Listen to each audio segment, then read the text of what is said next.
Not such a good morning. Haven't seen you look like that since Monday. Monday was bad. The boiler exploded. Then we got clobbered by Taft at basketball and Lincoln at track. Then the PTA meeting ended up in a riot and I lost my favorite gold filling. But compared to today, Monday was like white Christmas. Oh, come on. Now, it couldn't be as bad as all that. It is worse than all that. Mr. Kaufman. I know what you're thinking. There goes Mr. Doom again. But I'm afraid this time my foul, nasty humor is completely justified. Completely justified? Well, how would your humor be if one of your best teachers, hardworking, resourceful, charming, well-liked, a positive influence on faculty and students alike, might be taken away from you? Matter of fact, how will you feel? I don't get it. Who? Pete. Pete? Pete. 2 guys are coming to see him today from Automation West about going to work for them. Oh, that's silly. Pete never quit teaching. This is a big offer, Lee. And he'd be working with kids. Does Pete know about this yet? Not yet. But he will. Why should I hire you? Well, You have any qualifications? Well, not exactly. You got a lousy record. Yeah, but... Absenteeism, bad grades, fights, a dropout. Now, why should my company take a chance on hiring a kid like you? Because... Yeah? Because... Yeah? Well, I don't know why. All I know is that I can do a good job. Easy, Why do you ask easy. me if you don't want to help? Easy, Curtis. I'm on your side, remember? Man, you sure put me uptight. Are they going to chew me up that way, Mr. Dixon? No sweat. After me, the real interview is going to seem like a party. You mean they're going to play music and serve drinks, things like that? Not exactly. But they're pretty understanding guys. Come on, we better get over there.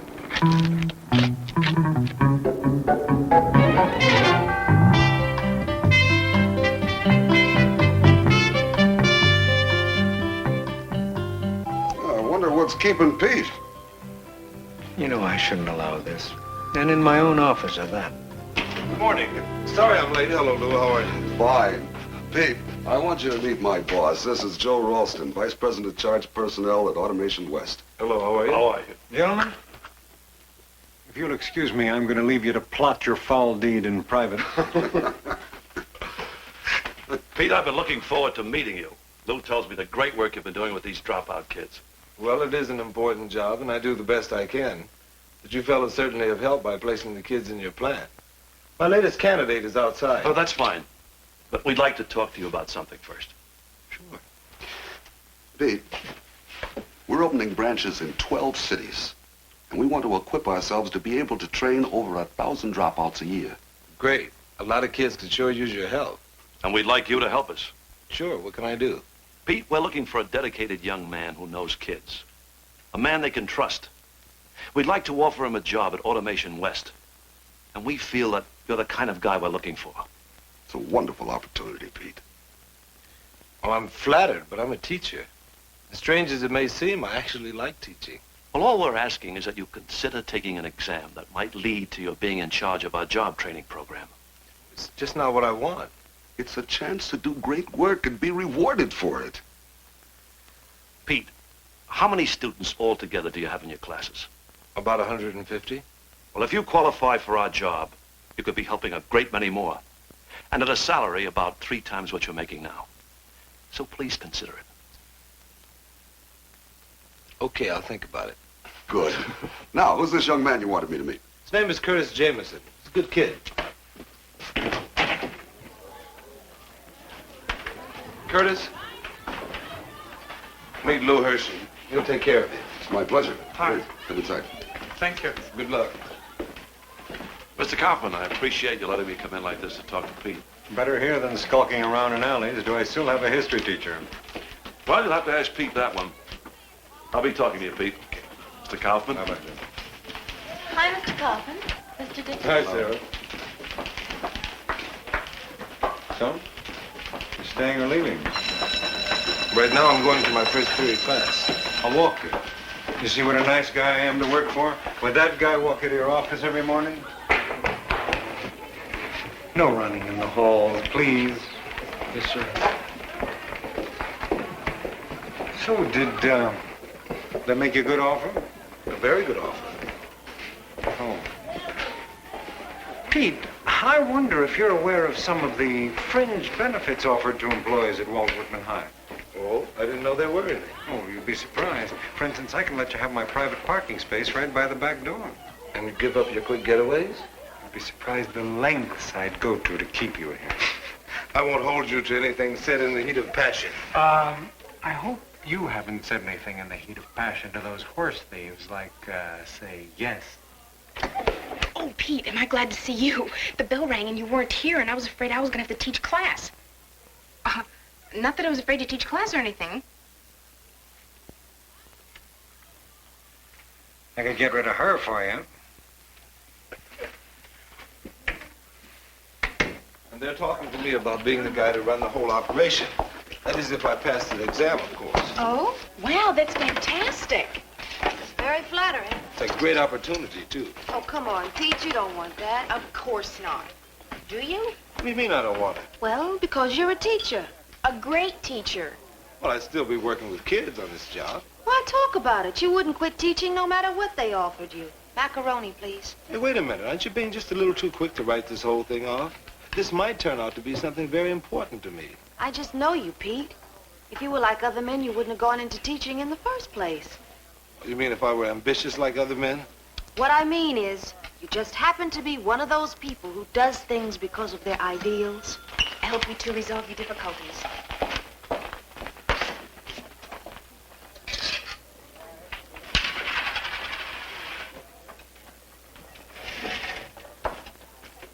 Liz, maybe you've got me down as some kind of hero, but it just so happens that I like money. I have this strange habit of using it for things like food, shelter, clothing. I can see to it that you never have to attend another PTA meeting as long as you live. Pete, you're twisting around everything I said, and you know it. Ever since I've known you, you've always wanted to be a teacher. How many times have we talked about it? Now, all of a sudden, you're thinking of quitting? I just can't believe it. Well, whether you believe it or not. I don't want to argue in public. Well, now she doesn't want to argue in public. Okay. Liz, tonight we've been invited to dinner at the Ralstons. Oh, great. Here goes, the executive treatment. What time? 8? Oh, that's 8 on the nose, okay? Have you ever known me to be late? We don't want Mr. Dixon to split on us. No, I mean all this talk. It's nothing but gossip. Yeah, you're right, Helen. I think he's about to Give it to Penn City. Oh, yeah. Okay, cool it. Dixon's here.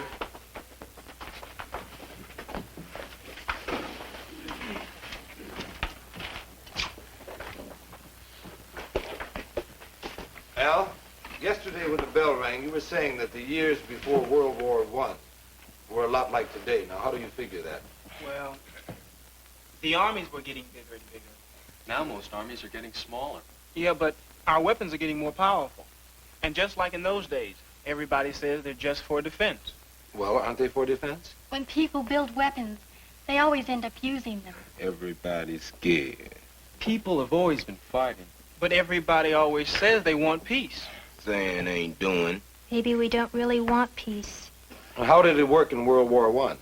President Wilson said he wanted peace, but we ended up in the war. And Woodrow Wilson wasn't even a politician.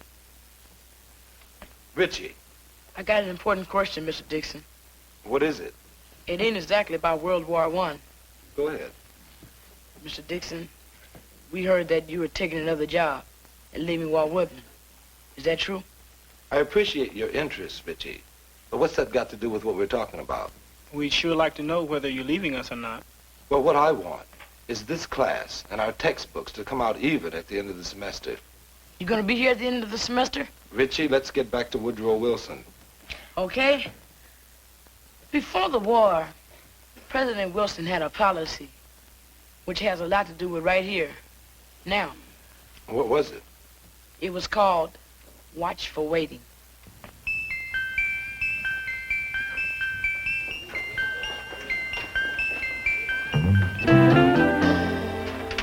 You something else, man. Sticking that flat nose in the teacher's business. I wasn't, Button. You sure wasn't, Ann. Yeah, me and him are pretty tight. Sure, baby. That's why he done gone and asked your permission before he decided to split. Dixon ain't gonna leave us. Wanna lay eyes? What's the matter with you? Don't you like Mr. Dixon? I dig him for a teacher. But you think he's super sped. Baby Dixon just as partial to the smell of green as the next man. Mr. Dixon ain't like that. Don't put him down for grabbing a chance to make it. That's life. He don't care about money. He's a teacher. Oh, man. You smart in class, all right, but you got a lot to learn about people. And you don't think good of anybody. Between me and Dixon, we gonna teach you something. You just wait and see.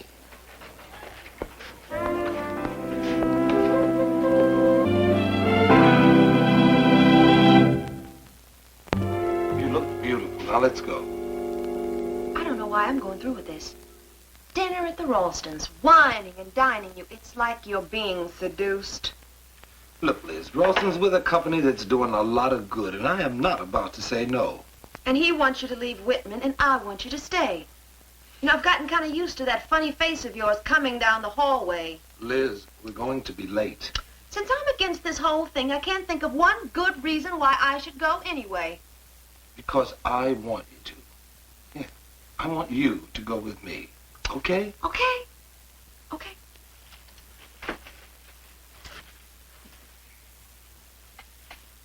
How do I look? Or did you already tell me? I already told you. Now, Liz, let's go. Or what did you say when you already told me? I said you look beautiful. Now, let's go, okay?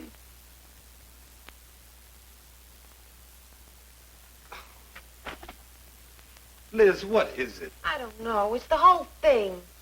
Go into the Ralstons so they can impress you with their skinny sculpture and their 1930 antiques. Look, they're probably very nice people. Look at it that way. Okay, now, come on, let's go.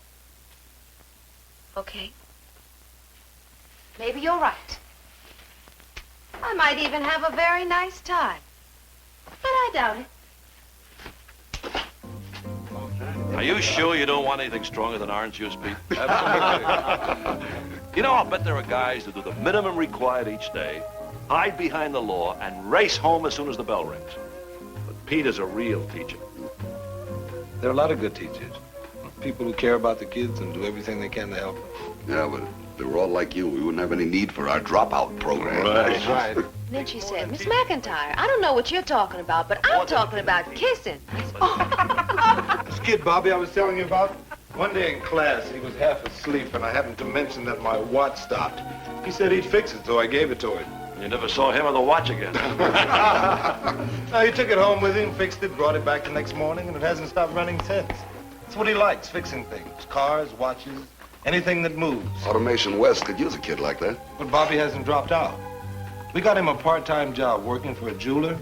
The man says that he's almost a genius with his hands. And the most important thing is that he stopped getting into trouble and he doesn't fall asleep in my class anymore. Very good. And we just about given up on Doris. Fights, stealing, you name it, she did it. She had no home life at all. And I guess she figured if nobody cared about her, why should she care about anybody?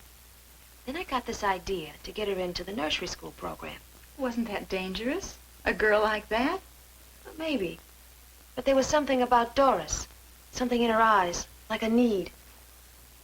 Anyhow, after a couple of weeks, she became a different girl. She's great with the children, and they all love her. I'll send you that information tomorrow. Oh, fine. Now, don't tell me you ladies have recruited Liz for one of your causes already. Didn't I hear you talking to Pete about the softball league? That's no cause. Oh, it is with you. Good night, Thing dear. about softball. Good night. Now, you can have that girl. See you. did you enjoy yourself after all? Yeah. You did too. It was fun. They're nice people. The food was great. Nice life, huh? Yeah, if you can afford it.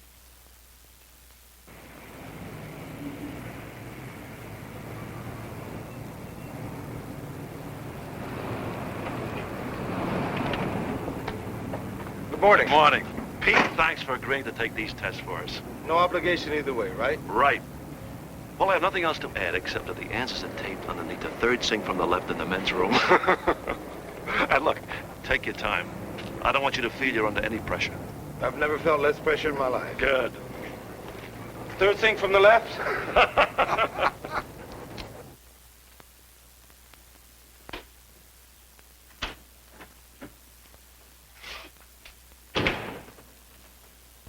Arthur Dillon. Pete Dixon. Nice setup here. Yes. Very impressive. Well, I'm ready to start if you are. I'm ready. You want me to sit over there? Oh, I'm sorry. Have I taken your seat? Don't you work here? No, I don't work here. Neither do I. I'm just down from San Francisco for the day, kind of looking the place over. Pretty much the same with me. I guess we're just waiting for the same person then, huh? Well, Well, I guess we wait. I guess so.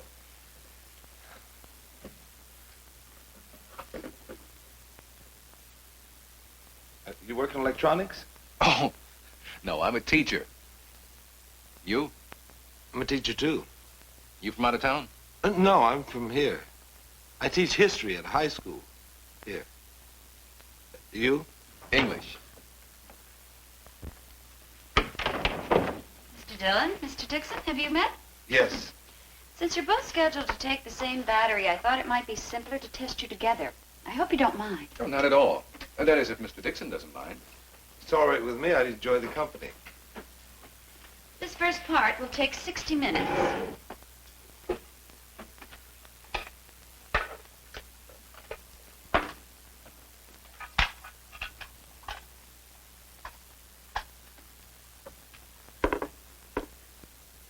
You may begin.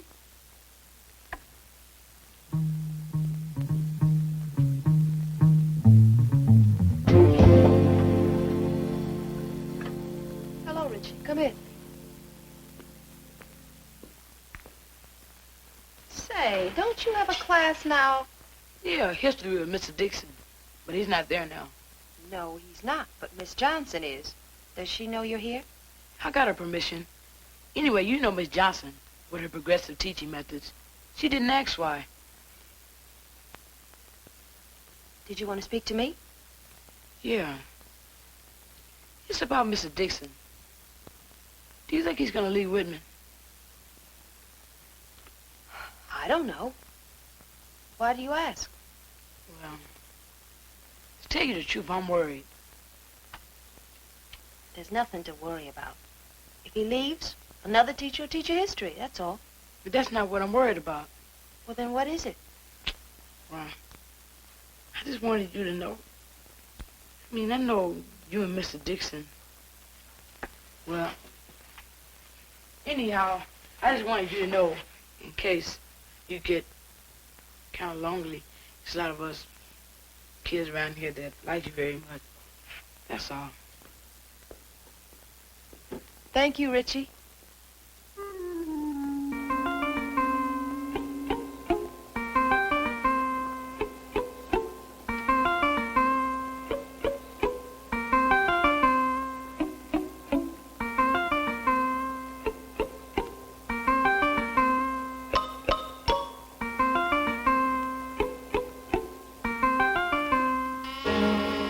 Time's up, gentlemen.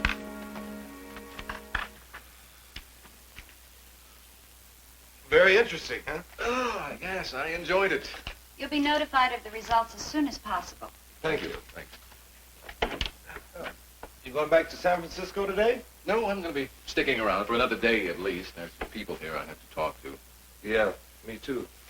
So what was the other guy's exam like? Educated, well-spoken.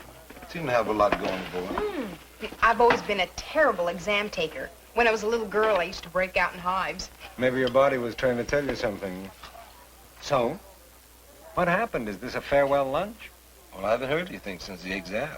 He's playing it cagey.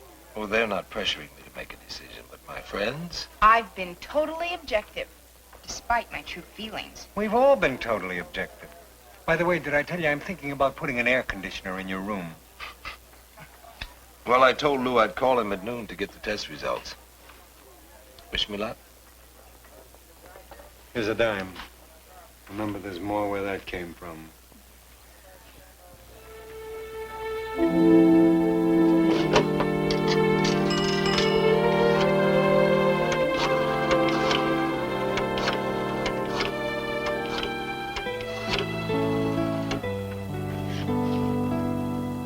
Mr. Hershey, please. Dixon, Pete Dixon. Hello, Lou? Yeah. Yeah. He didn't get it. Okay. Thanks.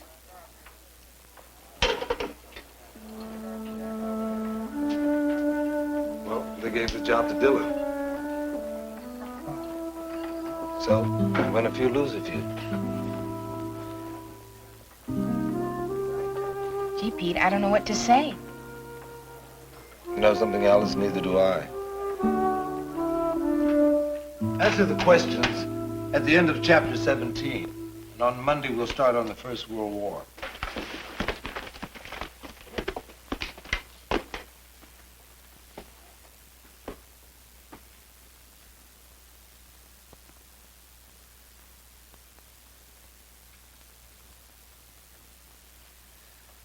Some of you people who have been so deeply involved in my life might be interested to know that this could be the year that we make it through to the end together. Is that a subtle hint, Mr. Dixon? No, Richie, I'm staying. Thanks, Mr. Dixon, Thanks for what? for sticking with us. I didn't get the job. I took an exam. I guess I could have done better, but somebody else got the job. Look, I'm telling you straight. Class dismissed. You could have done better. You're okay, Mr. Dixon. You good, Helen? You blew it, huh? That's right, Jason. I sure did.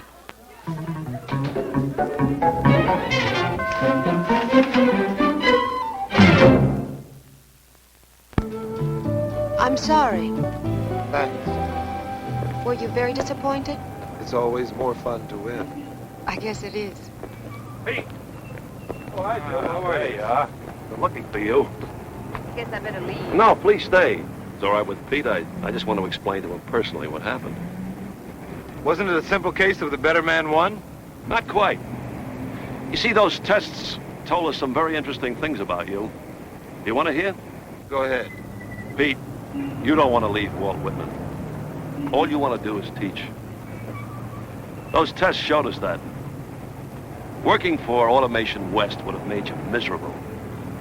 You happen to be the kind of guy that just doesn't want to be bogged down by too much administration, paperwork, and all that. That's true enough. You want to be right in there with the kids, teaching. I see. Well, I better be running along. I want to get on that freeway. Hey, Joe, one thing. Yes? About the test, the intelligence section. Yes? Who came out ahead? Pete or that other guy? Come on. No, I want to know. But you're acting like a kid. Maybe, but you don't have to listen. Joe? You won't tell anybody? Promise. Pete came out ahead. Don't you find the tester more accurate than ever? Did he win by a lot? Very, very little. Had to ask one question too many, right? I'll see you, Pete. Oh, good luck. Bye.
morning.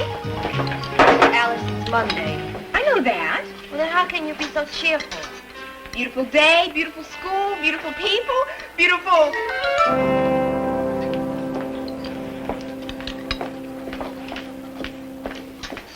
Who was that? Student teacher supervisor. You mean she's the one that decides whether or not I've got it to be a teacher? That's right. Oh, boy.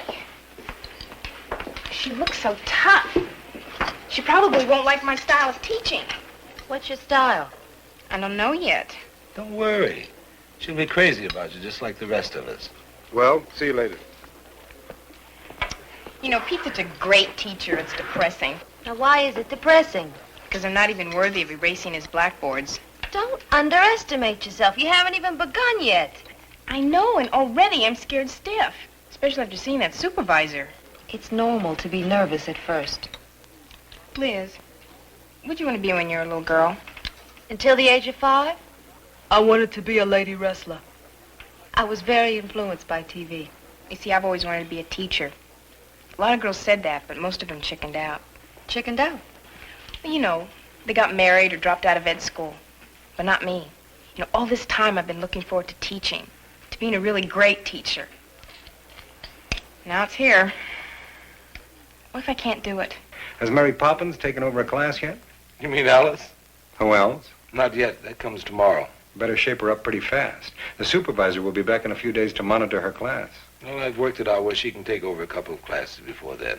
Don't worry. Supervisor will like her. You like her. I like her. I think she's cute and adorable. Unfortunately, cute and adorable are not exactly the traits one looks for in a school teacher. Pete, let me ask you a question. You think she's got it? Let me give you an answer. No. Alice may surprise you. That's the kind of thing you say when you can't think of anything else to say. She's got a lot of desire. Desire is a highly overestimated trait. Frankly, I've always had a profound desire to be a ski bum. I don't think I'm going to make it. Well, Alice will make it. Maybe. But in my opinion, she's going to need two things to succeed. One is a lot of help from you. And what's the other? Divine intervention. I don't think I should teach today. Why not? Because my horoscope said I should avoid taking over any new responsibilities. Do you have a lesson plan? What if I freeze up? Well, they'll thaw you out. What if I bore them? They'll yawn. I've got a headache, Pete. Well, that's an occupational hazard. You'll be fine.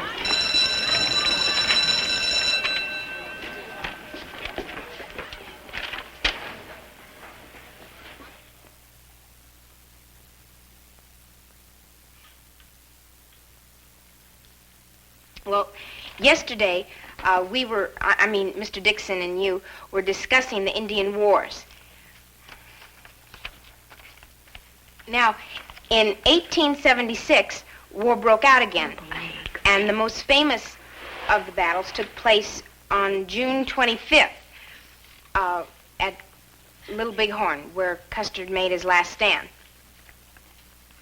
Of course, you all know who won that one. Al. Why did Custer lose? Why did Custer lose? That's a very good question. There were a lot of reasons. Primarily too many Indians. I thought he came there to fight the Indians. Yes, but he didn't expect so many. After the battle, the Sioux had a shortage of food and ammunition. Miss Johnson? What is it? Why didn't he expect so many? Didn't they have scouts? Not very good ones. So the Sioux... Didn't he know the Indians met there every year? And didn't Custer split off from some of his troops? Why'd he do that? Yeah, Miss Johnson, why? Yeah, Miss Johnson, why did he do that? He wanted to go around the back, maybe. Think you were honest with him? What do you mean? A story you told him about Custer losing. Well, they asked me. I had to tell them something. What's wrong with I don't know? Well, I'm supposed to know. That's why I'm there, isn't it?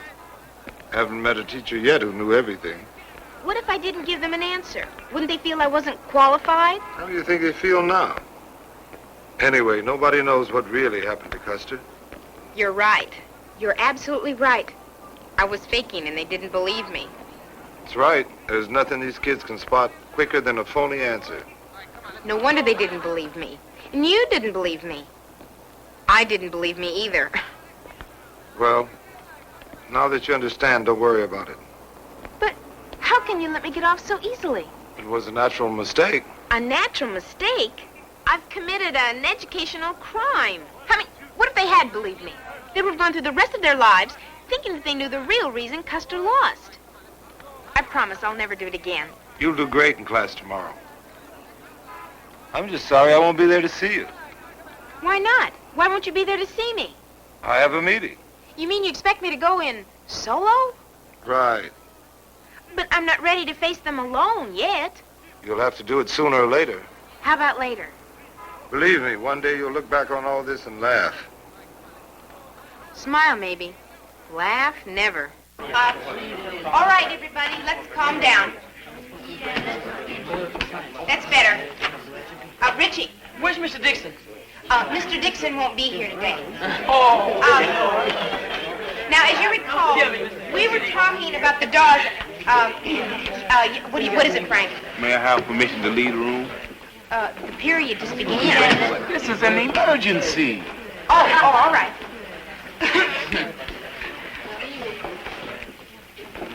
All right, now the Dawes Act was supposed to change the policy toward the Indians for the better. Janet and Debbie. Janet, Debbie, would you please stop talking? Thank you. Yes, Bob. Could I open a window? Oh, all right. Now, the Dawes Act broke up. You better watch your clown. Please, Bob, I'm trying to teach a class. Me, it was him. He's nuts. Oh, God. Wait a minute. Now, where do you two think you're going? We gotta go to the library and check something out. What? The new librarian. Now, stop that! Wait a minute! Come back here! Now, listen. Now, come on. Now, we gotta keep this down. Now, stop throwing those papers. Stop it. Now, listen. Liz. Hello. Hello. Liz, will you get me slide number 14, please? I've had a few complaints about our new sex education course. I want to see what all the fuss is about. Don't you have a class this period? Alice is taking it.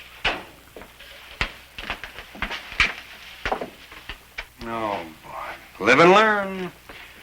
You know, it's against the rules for a student teacher to take over a class alone. You know that's the only way she's gonna learn. One time somebody left a student teacher alone and she completely disappeared. We asked all the students what happened. Nobody would talk. I don't think that'll happen to Alice. No, I guess you're right. In her case, the class will probably disappear. The basic idea was to divide up the land in the reservations.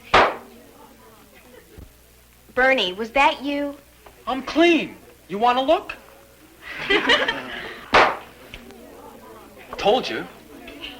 Oh! What is it? I gotta go to the nurse. Don't believe him. He's always getting sick. Look, can't it wait till the end of the period? Sure, but you'll always have me on your conscience. Cause of death, Miss Johnson. Okay, go ahead.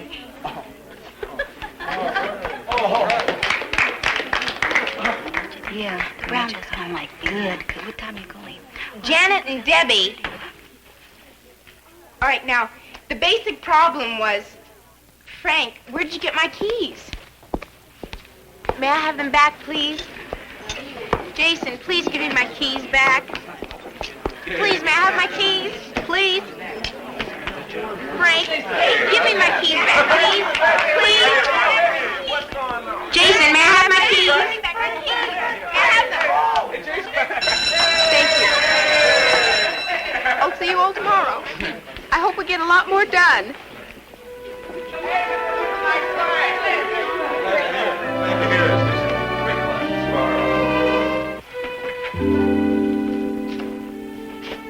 Oh, how'd it go? Alice, what's wrong?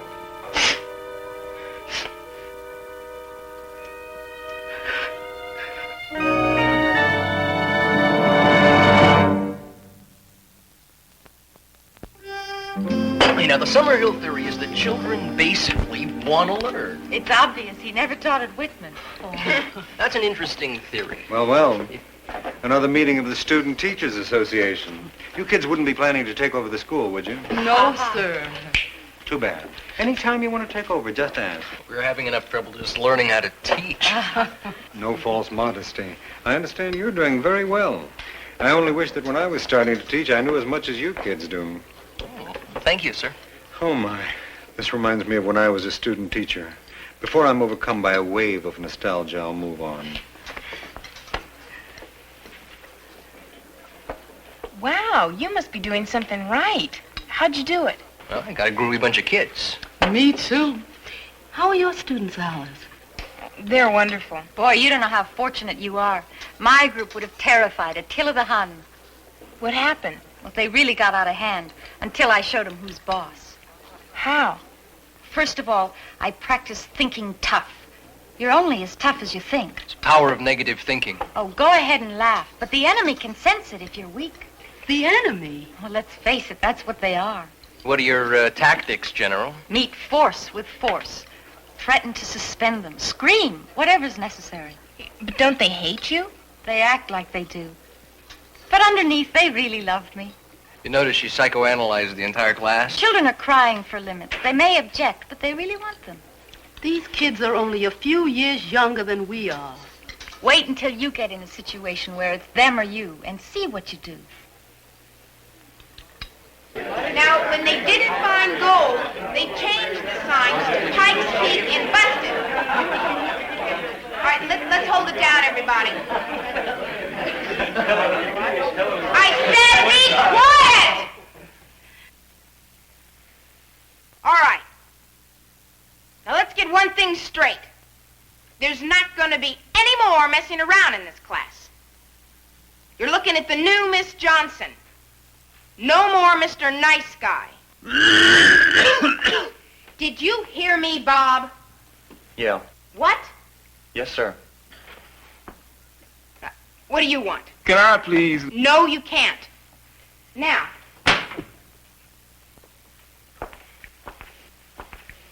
It was an accident. One more accident, young man, and you're in big trouble. Now, back to business. Another gold strike was discovered.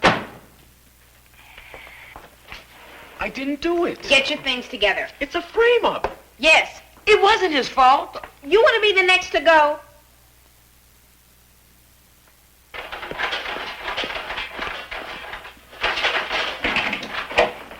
What are you doing in here? Miss Johnson sentenced me. Well, she must have had a reason. Well, it's like that Bogart picture on TV last night.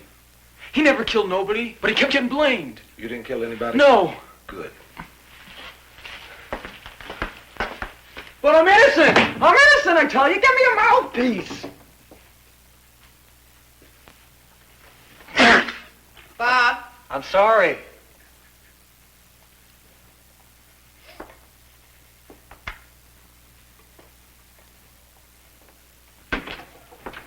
Hi, Mr. Dixon. Eyes straight ahead.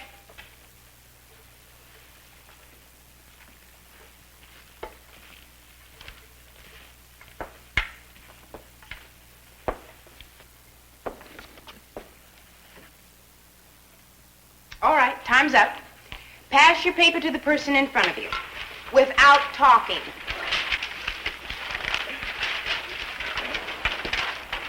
Good. Now, will the people in the front of the row please bring me the papers?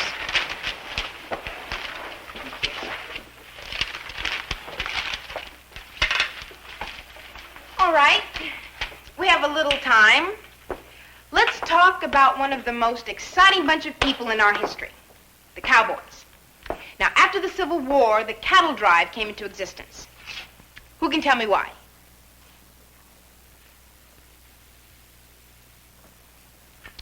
They wanted to make more money by selling beef to the people in the East. Now, to accomplish that, they had to do what? They had to drive the cattle to the railroads. And a whole new group of towns became important. Who can tell me what some of those were? Mary Ann. Bob? Richie.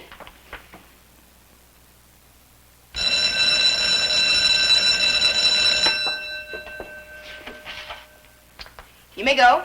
Class dismissed.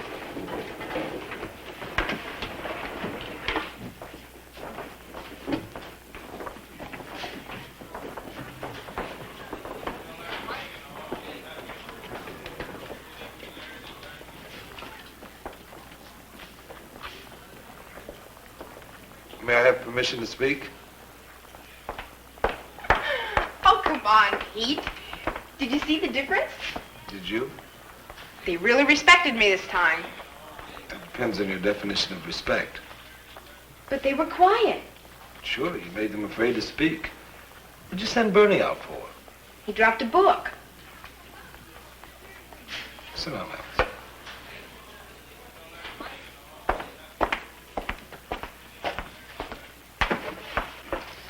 You start sending kids to the VP's office for things like dropping books, you're not going to have anyone left to teach.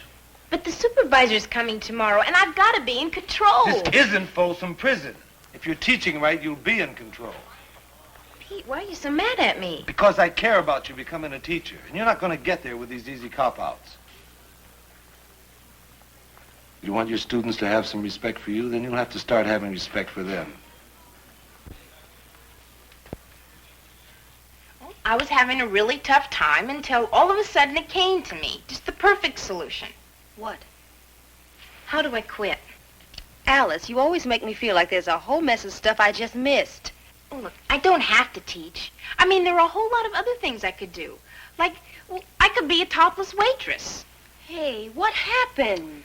Of course, with my luck, I'll probably catch cold on the first day. Alice, no jokes, okay? Now, what happened to the girl who wanted to be a teacher all her life? Is she chickening out? Yes. Look, Liz, I'm just no good. I can't deal with people. Maybe I can still get into social work. What does Pete say about all this? Well, he said I was treating the kids unfair. But all I wanted to do was to keep those kids quiet. Well, do you think he was right? Of course. Pete's always right. Oh, I just don't have it. Stand up. I'm the class. Teach me. Oh, Liz, I mean, you can't be serious. Hey, are you free after fifth period? Well, I was going down to the record shop. Liz, what are you doing? You gonna let me get away with this in your class? Oh. You are free after fifth period? Too much! Hey, why Would don't you we please split stop talking? and go by my house? I bought this new see-through dress. See, nobody ever listens to me. Well, why should I? You sound like you don't want to offend me. Liz, how do you know if you're interested in what I'm saying if you don't listen to me? Okay. Now you're getting through to me. Keep going. Okay. We were talking about the westward movement and the origins of cities like Abilene and Laramie and Dodge City. Now, these places were called cow towns. Can you tell me why? Must have been a lot of cows hanging around there. Well, yeah, that's true. But why? Must have been some bulls, too, I guess. Well, yeah, there were. But that's not the real reason. You see, these towns were at the end of the cattle trails where the cattle were picked up to be sent back east. And they weren't sent back east to go to school either. So get it on, kid. Get it on? Well, I just thought I'd throw that in. That's very good. Even though I was wrong, you taught me, you encouraged me, and you made me laugh. That is a great combination. Really? Really. Listen, you're going to make a lot of mistakes. Everybody does. So accept it. Alice, you got a lot of things going for you. You're bright. You care about the kids. Now, don't be afraid to show them, okay? Okay. Okay. Now, go home and get some sleep. And tomorrow, you go in there and you do your thing. Yeah. But, Liz, I'm just so afraid I'm going to mess up. Don't worry. You won't mess up. Just be yourself.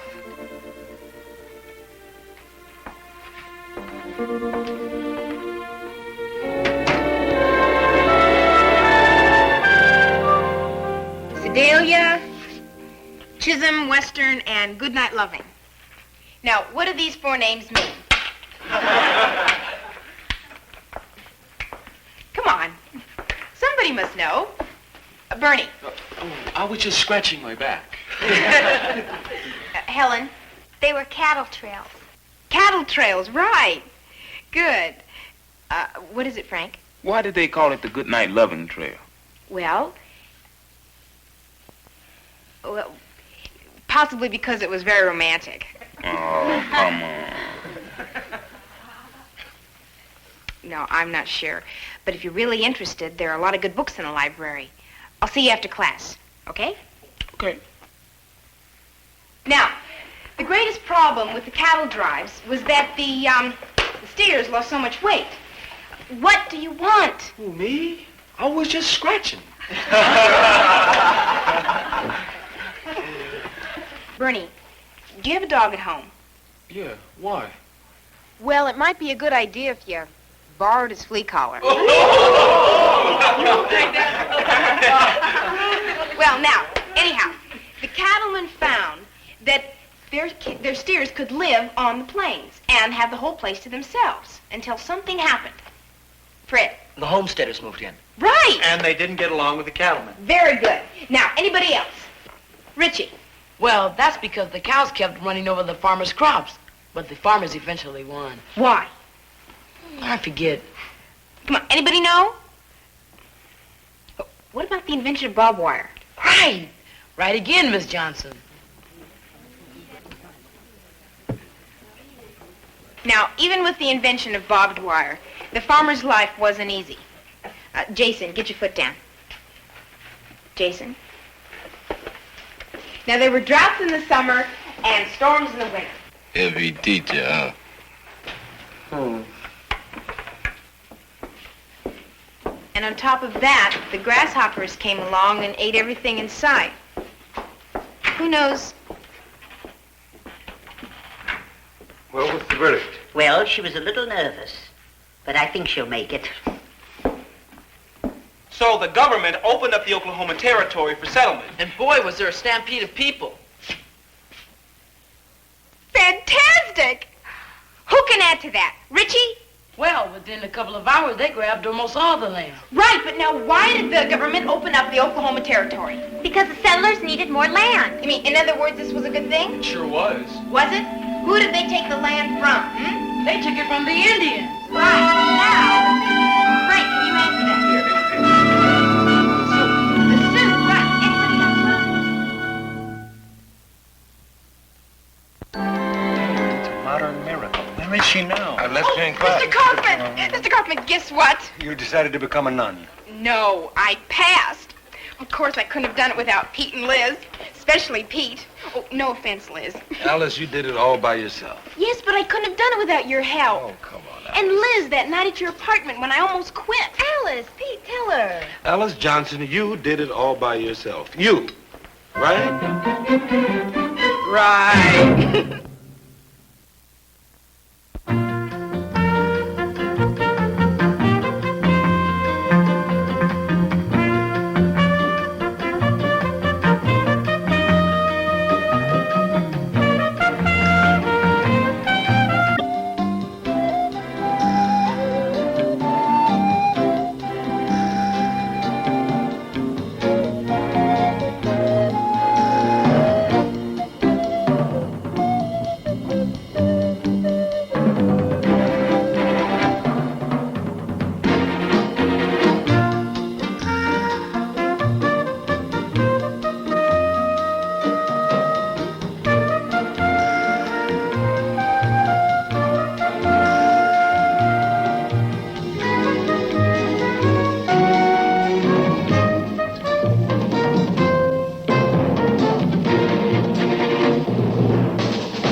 Lawrence, I have several other people to see. We'll be in touch with you. Just take into consideration that we have the biggest stadium in the Midwest. Yes, and the smallest library. But you will be in touch? No, we'll probably become pen pals. Goodbye. Who's next? Kaufman, it's good to see you. Good. Virginia was real excited when she knew I was coming here. Real excited. It's nice. Nice. I mean, how do you lose touch? I don't know. I mean, with people that you were tight with. Tight. I mean, what happened to us, Kaufman? Losing touch like that. Do I know you? You're kidding. I do know you. We were classmates. I'm Roy Gale, Atlantic University. The Palmer Dormitory. I did know you. We didn't like each other. Oh, come on. No. I distinctly remember you said some rotten things to me. We had a fist fight outside the library. Well, yeah, but then we shook and we were friends again. I lost that fight. Now, listen, Si, I'm recruiting now for Si. Atlantic, and you and I have got to lock up Ronnie Moore for our team. Oh, no, Roy, we don't have to do that. I'll tell you something else, Roy. We're not going to do that. You'll be flying down with Ronnie Moore this weekend. Roy, you're going to get in line with 107 other universities that are after Ronnie Moore. Roy.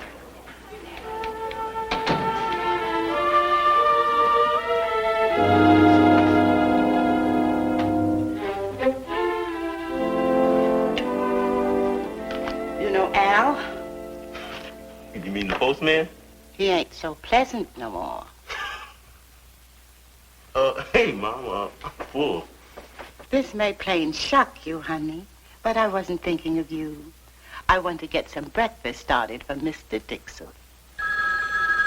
They're starting early today. Hello? Well, this is the halfback's mother. Talk to me. I get it. Good morning, Ronnie. Mr. Dixon, have you ate breakfast yet? You know I don't eat breakfast. Hey, see, well, look, do me a favor. Tell Mom you want some, because she really wants to do something for you. Okay. I eat breakfast. I said I'd tell him.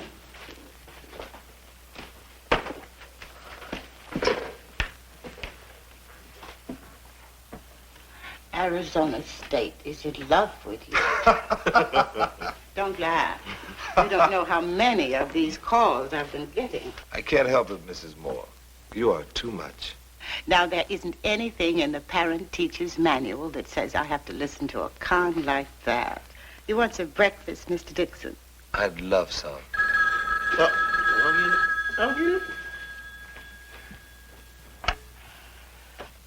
I wish they'd stop calling here. I don't know what to do with them. I just want to be sure the boy gets educated right. Sick him on Seymour Kaufman. He's talking to the schools that are after Ronnie and having the time of his life. I don't know what to do with them. I just want to be sure the boy gets... Morning, Peter. Oh, good morning, Mr. Kaufman. Morning, Ronnie. Oh, hi, Mr. Kaufman. I brought over the letters that I got this morning. Good grief. I had to volunteer for this. Pete, you just volunteered to help me with these tonight. Thanks a lot. So this is Ronnie Moore. Good to meet you, Ronnie. I'm from Atlantic, and we're expecting you out this weekend. Roy. Nice to see you, Si. Well, how about it? We'll take care of the plane fare. I can guarantee you 2 great days. Well, it's sort of up to Mr. Dixon and Mr. Kaufman. Well, bring them along. You better get going. You'll be late for your first period. Oh, Ronnie, Jim Williams has changed his schedule so he can meet you. Jim Williams? I'm not exactly excited about going away this weekend myself. But how could I tell Ronnie that I was going to blow his chance to meet Jim Williams? Telling me you can't see me is no trouble at all, huh? Yeah, but Jim Williams is... 3-time All-American Atlantic State, 1958, 59, and 60. No, you knew that. Oh, I'm full of surprises. Which you'd find out if you weren't canceling our weekend. Pete, this is the 3rd time in a row. You trying to convince me you're mad? You're right. I am mad. No, you're not. You understand. Pete, have I ever lied to you? I am mad. I know you too well. Oh! Hi, you guys. Hey, I don't want to get personal, but did I just hear you scream?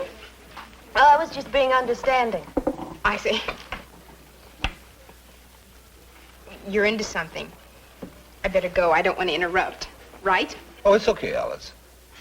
I just have to go away this weekend. And it threw our plans out of whack. Hey, listen. I know it's not exactly the same, but how about you and me taking in a movie? All right. I'll meet you right after 6th period. Great. Have a good trip, Pete. Why couldn't you postpone the trip until next weekend? No way. Jim Williams is going to be there this weekend.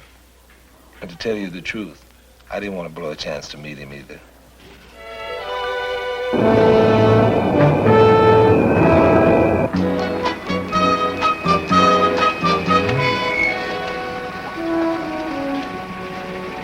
Jim Williams, this is Seymour Kaufman. Howdy do, sir. Pete Dixon. Hey, brother. And the young man we're trying to lure to Atlantic, Ronnie Moore. Hey, Ronnie. I hear you ran over every team in your league. Yeah, well, we had a pretty good line this year. Well, I hope you boys will forgive me if I move off. We forgive you. Jim will take good care of you, huh? Comes out a little strong, doesn't it? Had you noticed that? Yeah. Hey, Ronnie, let me show you around. Now, we've got a great program planned out for you, which I think you're really going to...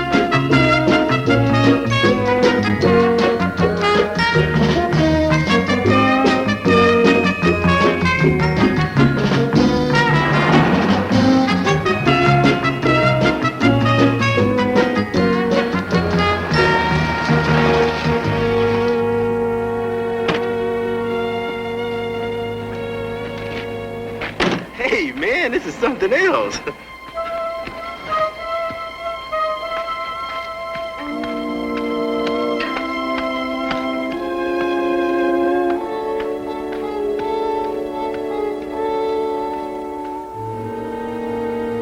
You know Ronnie will be checking some other schools. Oh, sure. But I'm hoping he'll pick this one. I mean, Atlantic was good for me, and it can be for him. Just so it's understood. It's understood. Okay. Just wanted to show you what it would look like. Can you dig it? Hey, man, that's great. Wait a minute. A little souvenir. Thanks. You really should have hit him. I like hitting those big... Hi, Mr. Williams. Oh, hey. Hey, Ronnie, this is Doug Becker. Hey, how you doing, Ronnie? Tom Brentani, two of the top juniors on the team. Fellas, this is the Ronnie Moore. Oh, we've been wanting to meet you. You had a season and a half out there on the coast. Yeah, you really ate him up, man. We could sure use you. You know it. Hey, thanks. Excuse me. Hey, it's Jim Williams. This locker hasn't been open since 1960. Retired. Actually, I just forgot the combination. Anything special you gentlemen would like to see? Yes. When I went to school here, we actually had classrooms. Now, if they still do, we'd like to see a counselor, please. At least this place hasn't changed since 1904 when Mr. Williams. Oh, wow. How long have I been keeping you waiting? Almost an hour. Gee, I'm sorry, Carolyn. That's all right. Oh, Carolyn Fletcher, this is Mr. Dixon. Hello. Mr. Kaufman. You. And Ronnie Moore. Hi, Ronnie. Hi. Ronnie, Carolyn's our freshman queen. She's been selected to show you around the campus. Oh, yes. I didn't think you'd mind. Here, take my keys, honey. It's okay, Mr. Dixon, isn't it? You can fill me in on what the counselor says later. It's up to you. See you later. Come on, what would you like to see? Oh, anything. I don't care. I bet he likes that better than the T-shirt.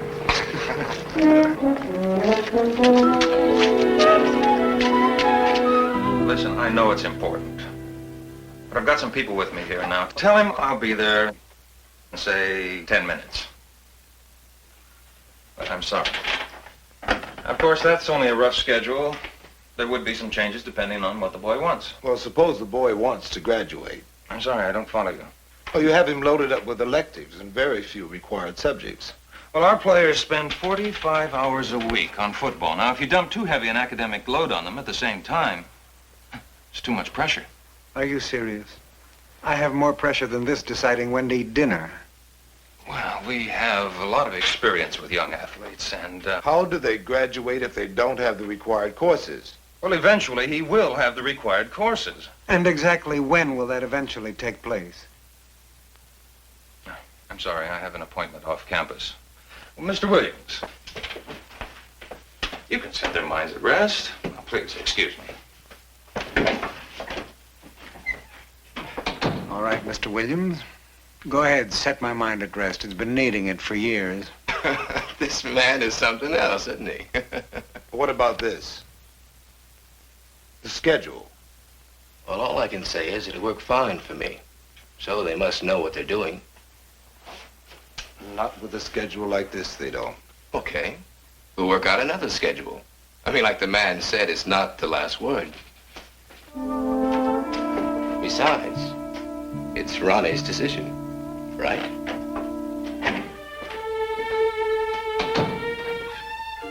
While we're on the subject of decisions, I've made mine. And that is, if Ronnie accepts a scholarship from this place, it will be a disaster. What's your decision?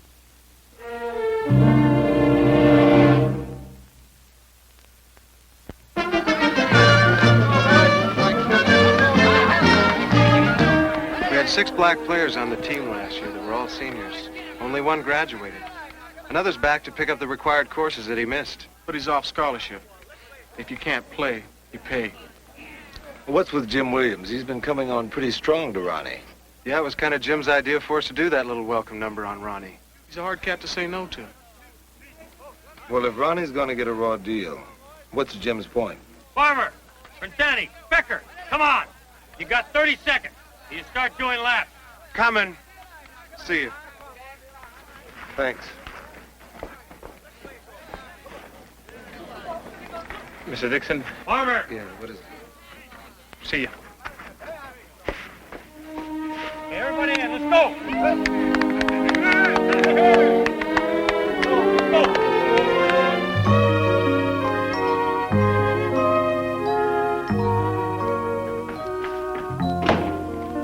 Good morning. Will you look at this place? Maybe someday you can explain to me why he has his own room and you and I have to bunk together. You better get going, Ronnie. We got a plane to catch. We've got to wait on Jim anyway. Why, what's he gonna do, wave goodbye? No, he's gonna fly back with us. What for? I just got a twinge in my bones. Either it's gonna rain or he's decided to sign with my alma mater. Yeah, Dig's new halfback for Atlanta University. I was pulling for rain. And Jim's gonna fly back with us to get Mom's okay. Ronnie, I was going to wait until we got back. But you and I have something to talk about right now. Sure, go ahead. What do you want out of college? It's gonna sound like a big ego thing. What?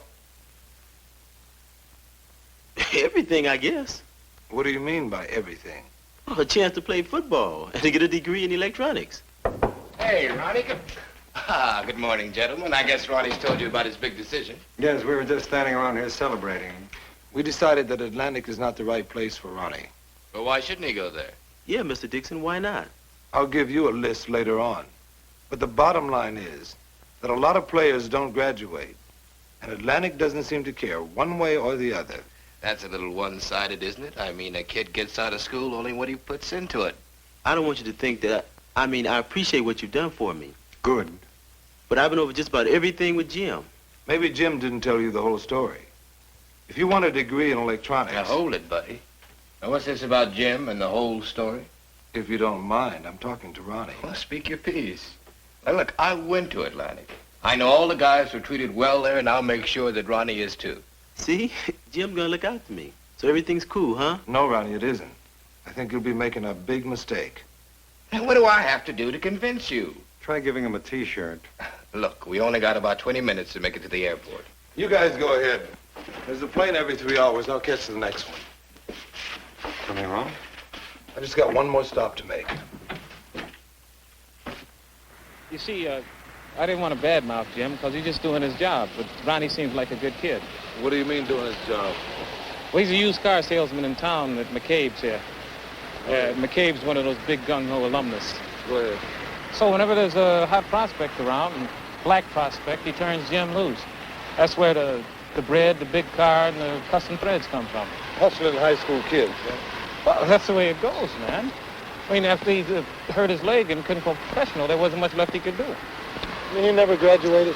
No. But did you ever see Jim Williams run with a football? Yes. In high school, our coach used to run films of his old games. Beautiful, man. He was beautiful. How'd he get hurt? Tore a ligament in the last practice before the Cotton Bowl game. He was the whole team, man. So what do? They shoot him full of Novocaine so he can't feel any pain, right? Third play from scrimmage, Jim's going around in. Boom, the leg gives. Out comes the stretcher, and that was all she wrote. Finished. Never played again. Say, do me a favor, will you? Yeah. When you tell Ronnie about the hustle Jim's pulling on him, tell him the other two, huh? About how beautiful he was when he was running. Okay. Thanks.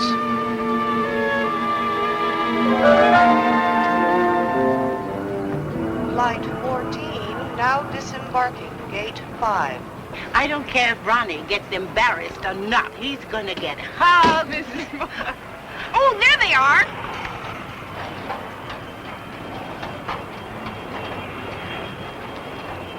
Everybody but Pete. Flight 415, now boarding, gate 9. Glad to see you. Look at you. Hello. Hi, Mr. Coughlin. Miss Hi, Johnson. Mr. Coughlin. Hello. Welcome home. Thank you. This is very nice. How was your weekend? I suppose you mean, where's Pete? I don't know. He had something to do, but he'll be on the next flight. Oh, thank you so much. Miss McIntyre, you don't have to take us home. Mr. Williams just went to rent a car. Okay. Hey, Mom's gonna give a little party for signing the letter. I'd like you to come, Mr. Kaufman. Thank you. And you too, Miss McIntyre. I'll be there. And you too, Miss Johnson. Johnson. Thank you very much. Mr. Dixon will be there, won't he? He'll be there. Hey, you all right? How's the party going? Oh, they're going crazy. Waiting for Mr. All-American. Pete, I think after what you told me, you don't have much choice. You gotta keep Ronnie out of that school. I know. It's the way I may have to do it. Well, you're on. Well, we may have our disagreements, but I'll never quarrel over your taste in women. I want to talk to you. Look, I'm late already. This won't take that long. And you sure are hard-headed. Now what is it? I want you to lay off Ronnie Moore. I'm getting this kid a scholarship to one of the biggest schools in the country, and you act like I'm stealing his watch. Atlantic's a lousy school, and you know it. And a school is a school. You know they only want us because we play football. We get what we can out of it. Well, I want Ronnie to come out of it with more than a scrapbook full of headlines. He'll learn to play football. If he's got any talent, then he'll make the pros. What if he doesn't make the pros? What if? What if? What if he hurts his leg? Well, man, if he hurts his leg, it's just too bad. I mean, life don't give you no guarantees. No, but an education helps. Helps what? Become a lousy school teacher and make a big 7th hour a year? I'm doing what I want to do. And they're not going to do to Ronnie what they did to you. I know all about you, Jim. All right, so I sell used cars, so what? My old man mopped floors. He would have thought selling cars was beautiful. The kids I grew up with are still shining shoes. Or if they're lucky, they found themselves a hustle. Like you? Only you hustle kids. Better back off of it, man. Jim! Come on in, everybody's waiting. Yeah, I'll be right there, Ronnie. Feel better now? You've had your little say. Hey, come on! Come on. Hey, Jim. Hey, good to meet you guys. Hey, what's happening? Isn't it wonderful? Wonderful.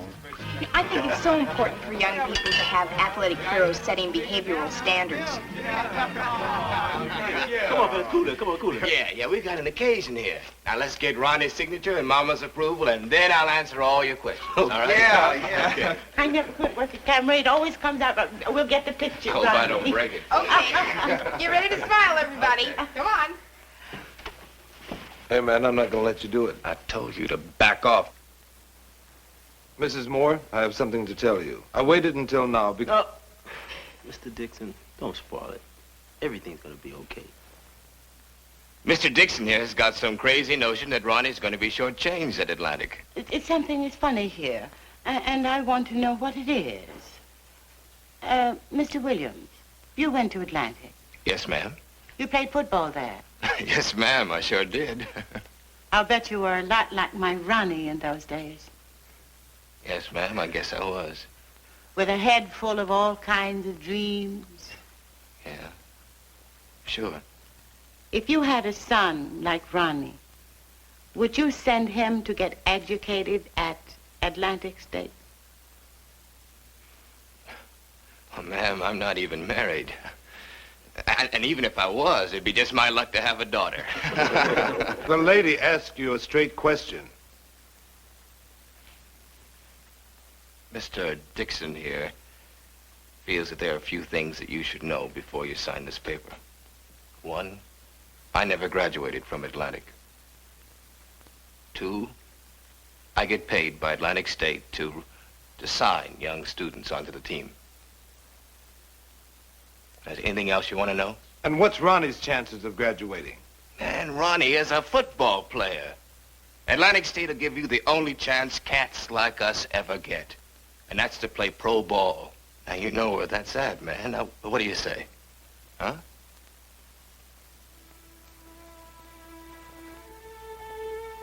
Go for yourself, Ronnie.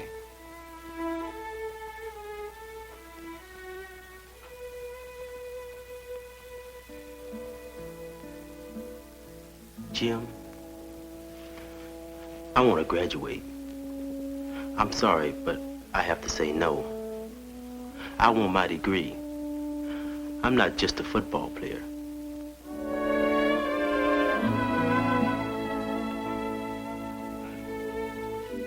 Okay. Well, you win a few and you lose a few. My last undefeated season was in high school. Thanks very much for the party, Mrs. Moore. Good night, Mr. Williams. Good night.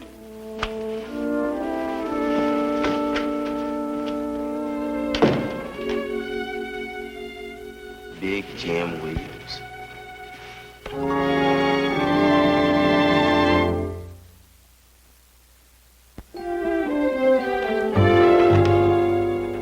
I don't believe it. Believe it. All those schools after him, and he chose Butler Tech. You should think more of your school. It's a good one. Oh, I know it is. But I mean, athletes like Ronnie, well, they usually, we hardly ever win. What are you talking about? 5 wins and 5 losses for Butler Tech. That's like an undefeated season. Well, I don't know how to thank you. Why don't you come along with me now, and I'll fill you in on the rest of the schedule. Pete, thanks for everything. My pleasure. You guys, thank you.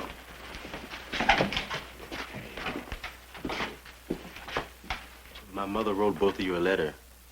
Well, when you read it, I feel like she does. Thank you, Ronnie.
You remember when they were saying, oh, don't worry, you won't have any problems when we get the supply system on the computer. Yeah.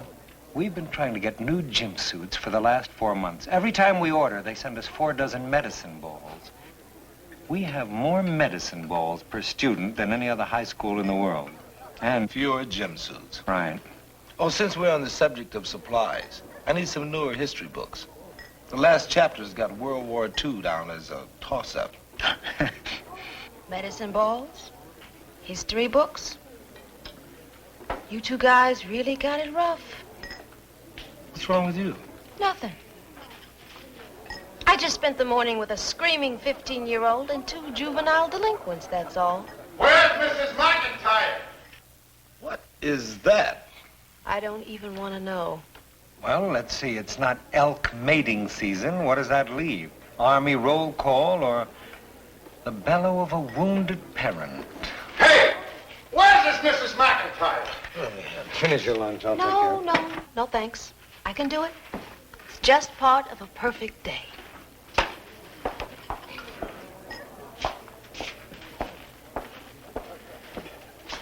May I help you? I'm Miss McIntyre. It's about my Sharon. You know they're still waiting for you up in your office if I hadn't come looking for... Excuse me.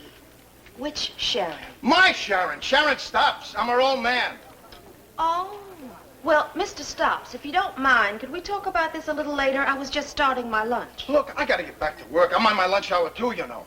Let's go. I got a mother here. We're all waiting for you. Come on.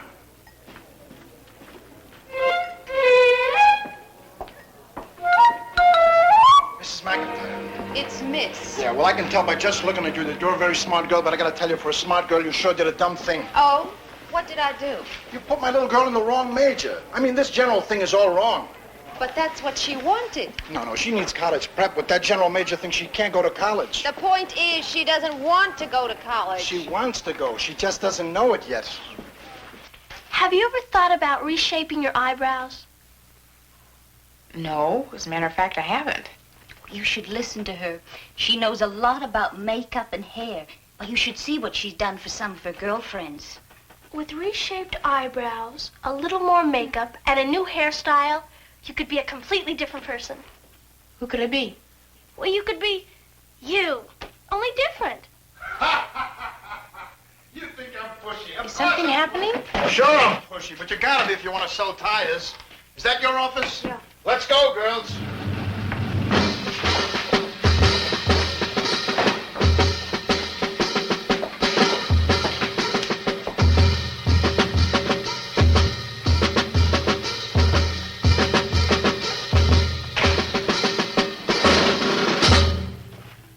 What are you doing, looking for a file? Just give me the form and I'll sign it. What form? I know how all your government places work. You got forms for everything. You gotta have a blue copy and a pink copy, but it's only paper. So let's change the paper. I can do that. But what about Sharon's feelings? She says she has absolutely no interest in going to college. Maybe I'm wrong. Are you interested in going to college? Yes. Oh. Tell her what kind of college you want to go to. Beauty college. That's no college. I'm talking about a place where you learn more than about it. After college. By the way, Mr. Stops, there's no urgency. I'm on my lunch hour. Decision is final. Look, you're the expert. Tell me what you think. This girl, college material or isn't she? Sharon gets pretty good grades. She probably could make it if she tried a little harder. But there are a lot of other factors that you're not... Come on, don't hedge on me. I don't want to go to college. I want to be a hairstylist. Can anybody hear me? I hear you, Sharon. This lady's your counselor. Listening. All right, McIntyre, go ahead. She's listening. Sharon, we've talked about this before. If you stay in the general major, you won't be able to get into a 4-year college. Now, it's much better to leave the door open now, because if you change your mind later on, it's going to cost a lot of time and a lot of money. I know what I want. See? See how she listens? Tell me, what would it take for her to get into college? All she'd need are 2 sciences and a language. All? Sure. Go ahead and change her program. Wait a minute, Mr. Stops. I don't want to do anything unless Sharon agrees. Look, we're her parents, and we want her to go to college. You gonna change your program now?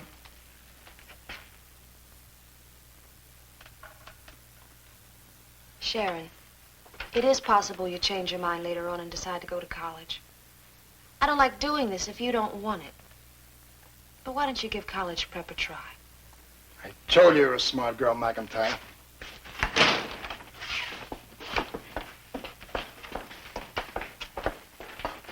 Thanks a lot, Miss McIntyre. Yeah, thanks a lot.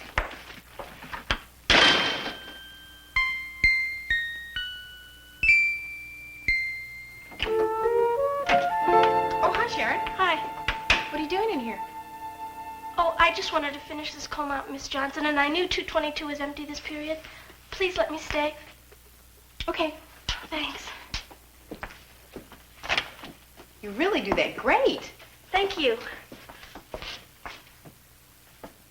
You know, you've been in class 3 weeks, and you never looked the same way twice. I meant that as a compliment. Would you mind if I just tried to do a little change right around your eyebrows? Well, Oh, I guess not. You know, with your facial shape and bone structure, you could carry some more makeup. I could? Mm-hmm. Tell me, Miss Johnson, have you ever wondered what you might look like as a blonde? No, not really. Well, to be perfectly truthful, one time I did think about it. You did?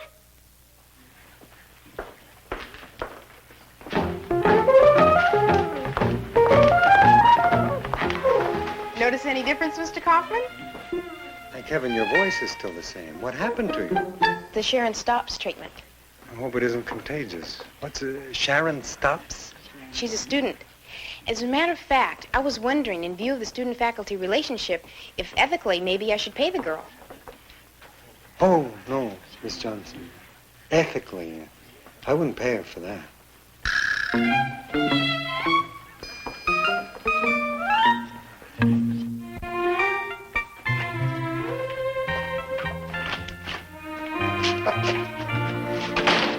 Have you seen Alice recently? Why? Well, I won't spoil it for you. Listen, you know when I'm wrong about something, I'm the first to admit it. Who are you wrong about? Sharon Stops. I was wrong. No, she's doing great in my class. And I've got to agree with you. I think she could make it in college. I'm glad she's doing well somewhere. What's wrong? Unsatisfactory notices and one out-and-out flunk. All in Sharon's new classes. Well, how'd she do before? In the general major, about a B- average. Any failures? Not one. Tell you anything?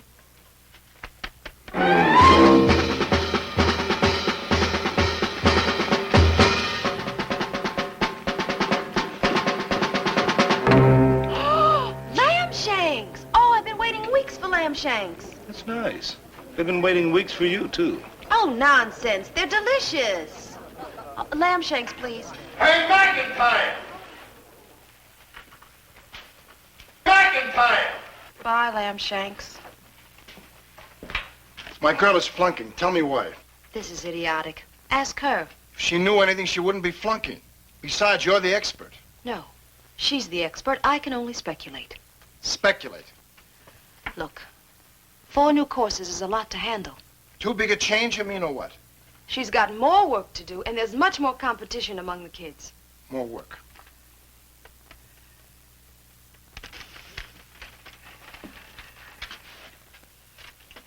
All I got to say to you, Miss McIntyre, is 7 to 10.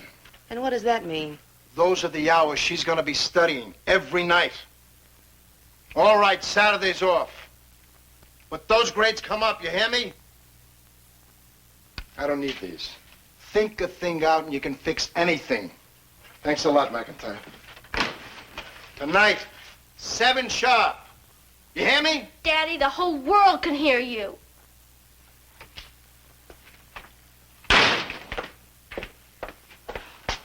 He never listens. Only talks. How can a man like that know anything?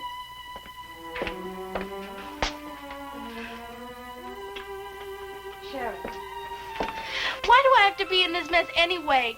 I don't want to go to college. I never did. At least before I was going to graduate. Now I could flunk right out of high school. Sharon, listen to me. Why should I listen to you? All you do is take orders from my father. Do you know what you're doing, Miss McIntyre? You're ruining my life. My whole life.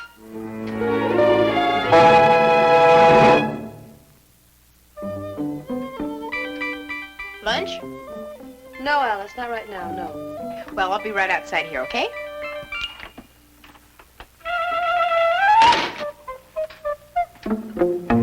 Don't let me keep you, huh? Don't worry about it. The general major was no real challenge to you, was it? I mean, you just kind of loafed your way through. And now with college prep, well, for the first time you have to produce. Sharon, now these are cop-out. What makes you say that? I mean, what do you know about me anyway? Not enough, obviously. Obviously. Thanks again, Miss McIntyre.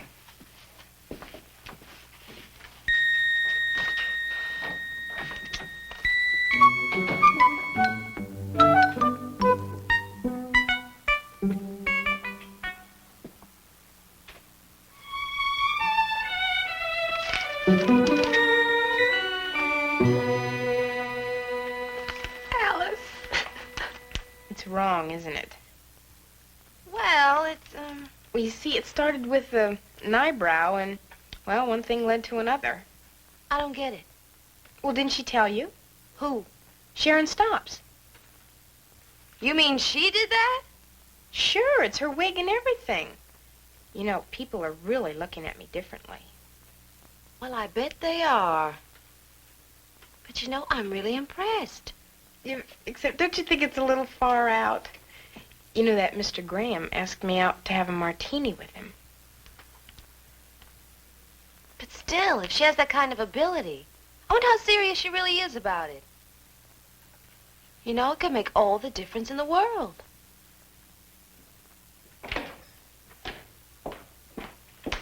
Hi. If you're looking for Mr. Schneider, he's in his office. Well, as a matter of fact, I was looking for you. You got a minute? Minute? I may be here forever. What's the matter? He says I stay here till I get it right. Anyway, what is it now? Sharon, this thing about being a beauty operator. I told you. How many times do I have to tell you? But how do you know that's what you really want? Look, I work on my girlfriends all the time, and I love that. But that's not professionally. If I I mean in a beauty shop? A real beauty shop? Would you be interested? Are you kidding? All right, then. Do you know what an apprentice shampoo girl is? Yes. Well, there's a shop that needs one. Now, all you do is learn how to wash hair. But you'd be working with people, and you'd be on the inside. It'll get me out of this mess. I'd sweep the floors even. Now, I didn't say anything about dropping any... Beauty shop? Who needs this chemistry? Miss McIntyre, I don't like this college prep. Sharon, if it's wrong for you, I'll get you out of it, believe me. But first, I have to be convinced. And incidentally, so does your father. Yeah, well, I'm already convinced. Do you think I can ever prove anything to my father?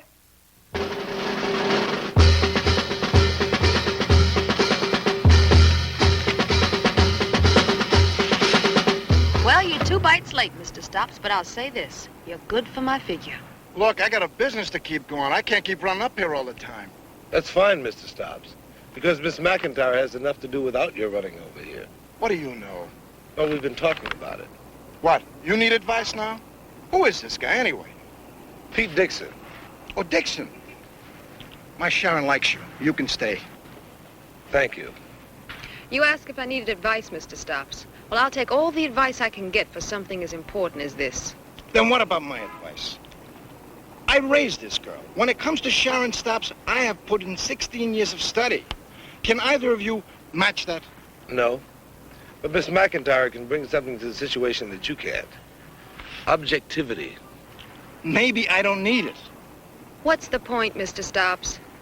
The point is, you want to give her advice, that you get paid for. Getting her jobs, I don't go for that. Why? Because I decide those things.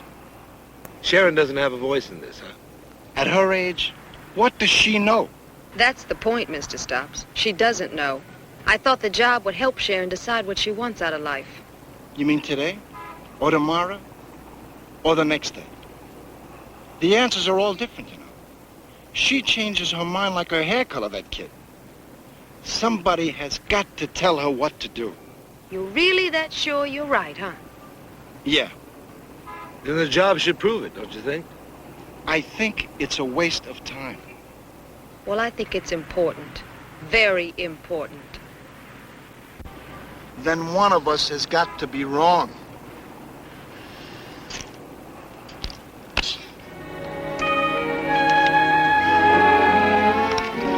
Careful, dear. I have very sensitive hair. Oh, I wish I had hair like yours again. You can. It's a wig. You know, it's getting to the point where you can't count on anything anymore. Take string beans, for example. Up 7 cents a pound last week alone. Well, of course you'd say that. It just doesn't look like me, that's all there is to it. I think it looks fine. Very chic. You do. Well, we'll see about that. You, take a look at this and tell me what you think. I think it looks great. You do.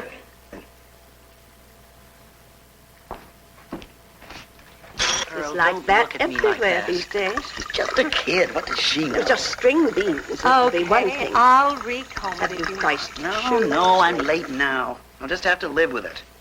I'm sorry you feel that way. No sorrier than me. Your operator will be right with you. Well, they're not all that way. Of course, all it takes is one of those a week, you know. You think she'll be back? Oh, yes, and she'll ask for me. Well, like around school. All my friends really dug the way I did their hair. But I didn't charge them. It was all for free. But boy, when you do something for people for money, do they ever get fussy? I mean, every single little thing has to be their way. So I quit. You what? Listen, it takes 1,600 hours of schooling just to get your license. And the courses, little creepy things like facial muscles and nerves. It's even more boring than Chemistry 1. I'm saying nothing. Well, beauty shop's out, college prep's out. Now what? Look, I'm only 16. Why does my whole future have to be decided now? You think this is easy for me? I know it isn't, Sharon. That's why I'm here. I'll tell you what you ought to do. No, you won't. You know so much, Miss Smarty Pants. Tell us what you're going to do with your life. I said I don't know yet. I need time to think. Like 10 years? Tell her about the horse. Oh, not a horse, Father, a pony. One Sunday, I take her to ride the ponies. Well, she wasn't going to do it. So I put her on. And what does she do? Fall off. Cry? You should have heard the fuss. So I think, have you made a mistake? And I say, Arnold, you better find out. Well, the kid wasn't hurt, so I put her back on it. What have you got trophies? Not just trophies. Ribbons, decorations. She's got a good seat. You know what that means? Daddy, horses and college aren't the same thing. Yeah, but I know you, and I know what's best for you. And I don't think she does. Yeah, but she listens to me. She lets me try things. Sure, she'd let you try something, the beauty salon. And you quit, which shows you it was a waste of time, right? It was not a waste of time, Mr. Stops. Not if she learned something. You made a mistake. That's learning. You better believe it. Look, Sharon has to live her own life and find out what she wants for herself. You think so? Tell her about the broccoli. Oh, no, not the broccoli again. Wouldn't touch it. Decided to hate it. I made her try it. Now she loves it. You're doing it again, Mr. Stops. What? You're smothering her. Me? Yes, you. If you keep it up, you're going to drive your daughter away from you. What do you mean? I mean she has a mind of her own. Why don't you recognize that fact? What am I doing so wrong? You're bullying her. You're keeping Sharon from making her own decisions and her own mistakes. You know, one of these days you're going to put her on that pony and she's going to get off and stay off because it just isn't what she wants. She's right, Daddy. I only want what's best for you. I know that. Come on now. Who really knows what's best for his little girl? I do. From now on, I'm going to tell me what to do. You're not going to tell me what to do anymore. All right.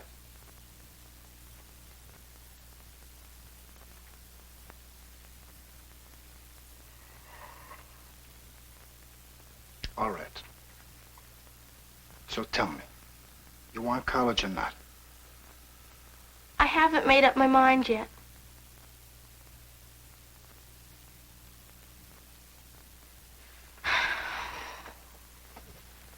Okay. Okay, what? I've made up my mind. I want college.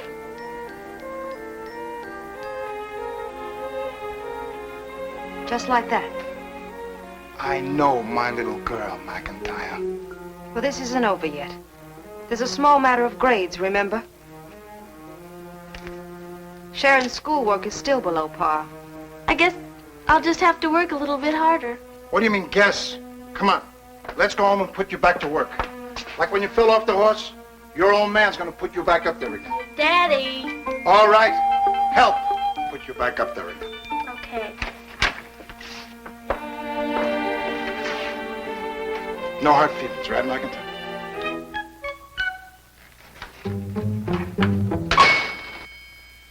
Don't mention it, folks. No trouble at all.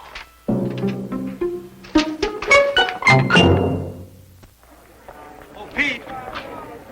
You can send a couple of students down to the supply room to pick up your new history textbooks. Well, thank you, Mr. Kaufman. No, don't thank me. Thank the computer. I asked for 400 bars of soap. They sent me 200 history textbooks. See you tomorrow. Okay, goodbye. There goes Mr. Graham. He hasn't asked me to have a martini with him since I took off Sharon's wig. How's Sharon doing in her new classes anyway? Well, I don't know if she's gonna make it yet, but she sure is trying a lot harder. She doesn't seem so interested in all that beauty stuff. She hasn't mentioned my eyebrows in a month. Are you sorry you're not still a blonde? You know, you did have a certain something there. Yeah, sure did. Somebody called it false advertising.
Sonny, get me Carl Wilson in the superintendent's office.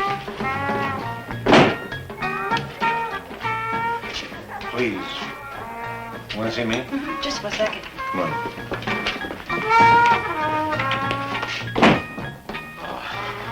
Oh, boy. Line 1, Mr. Kaufman. Mr. Wilson. This is something else. This is really something else. Hello, Carl. Carl. Look, I'm afraid it can't be done. No, that would be 5 more in each room, and that would... Yes, I can hold, Carl. These geniuses downtown, they think they can just send over the desks and we can shove them in the rooms with a kid attached to each one. Now, look, Carl, you know what we're running here now, don't you? We're anywhere from 4 to 6 over the limit. How many is Lowell taking? How many to Garfield? Oh, big deal, Carl. 10 less. 10. Oh, I see. Oh, I see. Because Lowell and Garfield didn't squawk, I'm supposed to take 385 transfers as calmly as if they were a few new cracks in the plaster? Listen, as far as cracks in the plaster are concerned... Yes, I can hold, Carl. How soon? Hmm? How soon? Monday. Now, look. Carl, look, this is tough. I mean, those teachers are overloaded now. I can't say yes to a thing like this. At least give me a chance to come down and yell at you in person. Now, wait a minute, Carl. Don't say it's final. Well, of course I don't want to dump them in the streets, Carl. This is terrible. Well, if there's no other way, what else? Oh, I don't want to hear you say thank you, Carl. I want to hear you say, I owe you one, Seymour. Let me hear it. I owe you one, Seymour. That's right, and it better be a beauty, Carl. There's a lot of things this school needs, especially now. Carl, let me put you on a hold. Forever. Good morning, Mr. Kaufman.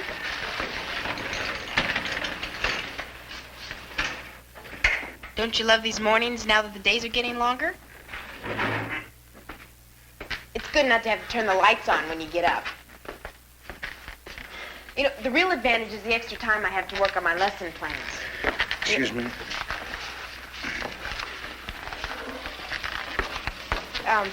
Take today's lesson plan, for example.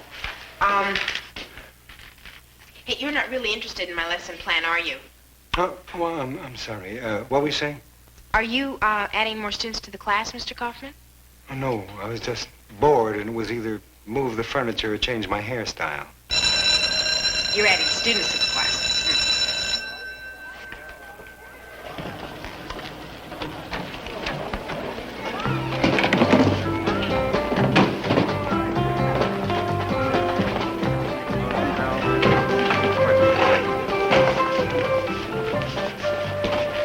Mr. Kaufman, there will be more of us students in here.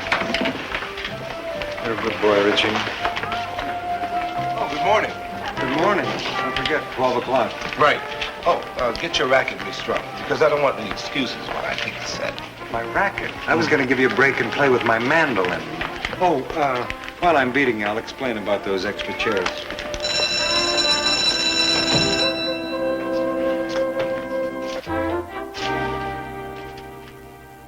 Well, this should be an interesting day. What this country needs is 2 cars in every garage and 2 desks for every student. Man, I told you, leave these desks together in the dark all night, and this kind of thing happens. What's this all about, Mr. Dixon? I don't know. Miss Johnson? Well, Mr. Kaufman and I were discussing it a while ago. And? Well, he told me we were getting some new students. Man, pretty soon they're gonna have you teaching in a stadium with a bullhorn. You might be right, Jason. 5 new cherubs in every class. 5! What started all this? Rezoning, that new King Arthur housing development. The one with the phony moat? With our luck, there won't be a crocodile in it. We get everything east of Prince Valiant Way. That's not all you're getting. Tonight's PTA night, remember? They're not going to like this either. Oh, that's right. I forgot all about that. Oh, I'm just going to have to think of some way to sneak it past them, that's all. I don't know. What about the Teaching Standards Committee? Oh, the Teaching Standards Committee, the vigilantes. Look, this thing is already settled. It's an irrevocable, unchangeable decision. Now, what good is it going to do to get the PTA all souped up about it? All that's going to do is cut into my workday with irate calls and seeing parents. Not to mention the fact that there's always a couple of nuts with a drink or two in them that want to call my house 11, 12 o'clock at night. Well, it may be an irrevocable decision, but I still think the committee will want to talk about it. Who's the new chairman? Pete Dixon. Pete? Good old Pete? Well, you may know a good old Pete I don't. The one I know was pretty sore about the size of his class last September. Oh, don't worry about Pete. Pete is no problem. Well, there's one good thing about the PTA. Trouble can only come from one of two sources. Parents and teachers.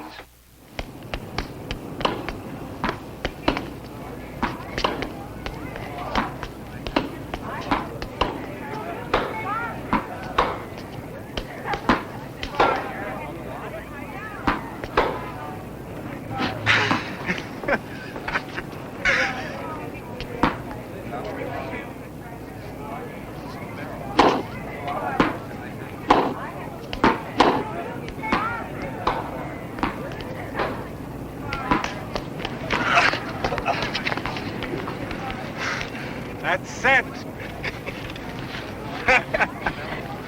You can't win them all, man. Don't you have some studying to do?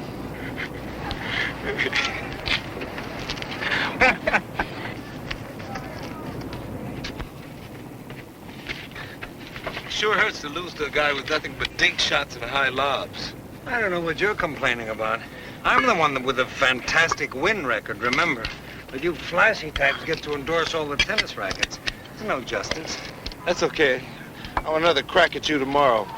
And no more of this lunch hour time limit stuff either. After school. Sun's better, too. I'm yours. 4 o'clock. Actually, I was going to throw the game today to put you in a good mood. If it's about those 5 desks in my room, you can put me in a good mood by telling me we're going to use them for firewood. You know, Pete, you don't start out as a principal. I was a teacher myself for quite a while. I know how difficult a big class can be. A big class, yes, but this is impossible. I know, but believe me, there's nothing that can be done about it. There's no point in fighting it. If you don't fight it, then you're handing out diplomas that don't mean anything. Pieces of paper that say that the kids have got an education. And they don't have one when classes get that big. Pete, how long have you known me? I feel the same way about this thing as you do. But there's nothing I can do about it. It's over. Now, look, let me get down to what I've been building up to all along anyhow. I understand you're the new head of the Teaching Standards Committee. I want to ask you to cool it for me at the PTA tonight.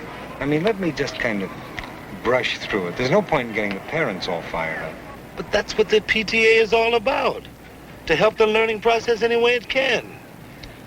Pete, I'm trying to tell you, the decision is made. It's all over. I know when I can't win. Now, if your committee brings down the parents on my head for the next 2 or 3 weeks, I don't see how that can help the learning process. Do you? It can go through. I didn't let it. Just wave at it. Now, I hate to put it on. As a personal favor, I'm asking you to help me out. Let me do it. It's asking an awful lot. If it was a little, I wouldn't have to ask. Think about it.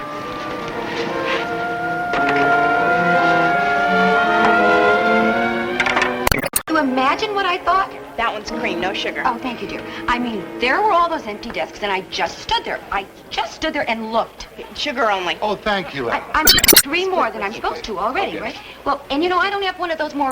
You're too modest. I never have any trouble hearing you. Oh, thank you. Well, I think it's serious. I only hope something can be done about it. 1 or 2 extra... 5? Good evening. Oh, hi, Mr. Turner. Oh, Turner, how are you? We're discussing this outrage. One thing, the furnace bill will go down. Lots more body heat.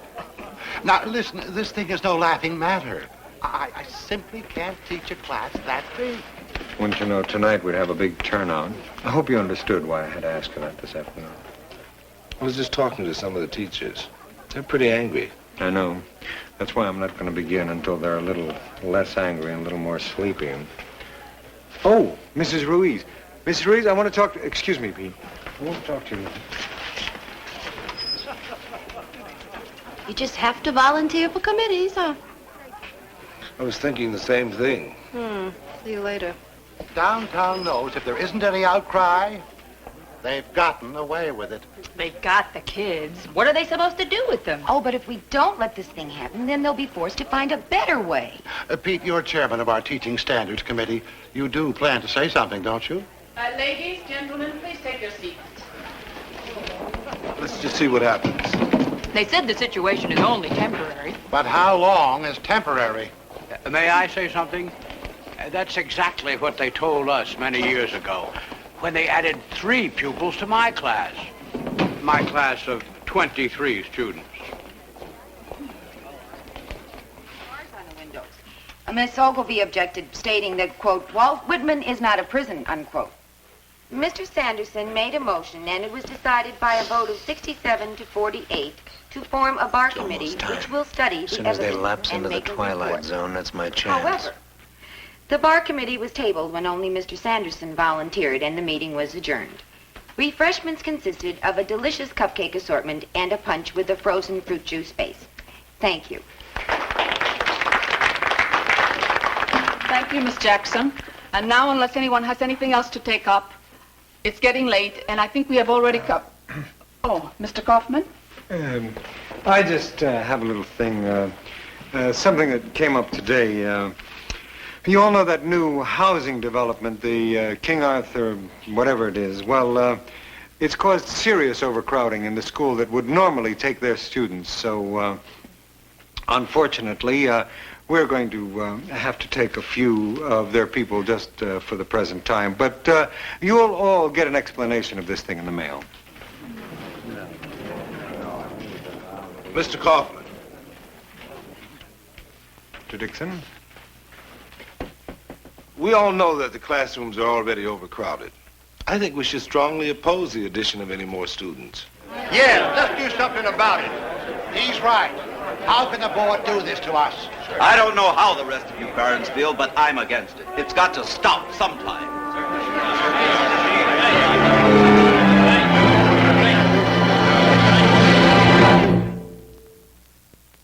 Listen, Mr. Kaufman, my taxes are high enough. If you school people didn't waste money on unnecessary things, we wouldn't have to cram a whole mess of kids into one room. How are we going to maintain the standards of this school? The next thing you know, they'll bring in double-decker desks. There is only so much that can be done about this thing. There aren't enough classrooms. They're planning to build more. Oh, Mr. Kaufman, they've been planning to build more for a long time. Mr. Dixon, what's the point of all of this? The classrooms just aren't there, so what's this all about? Well, if we don't fight this, we'll never get those classrooms. Look, everybody, it's getting late, and this isn't getting us anywhere. I'm sorry about it all. Thank you and good night.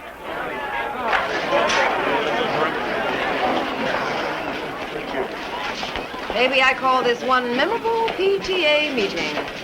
Pete, you were fantastic. I mean, you presented your case so well that by the time you were finished, there wasn't one person in this room that didn't agree with you.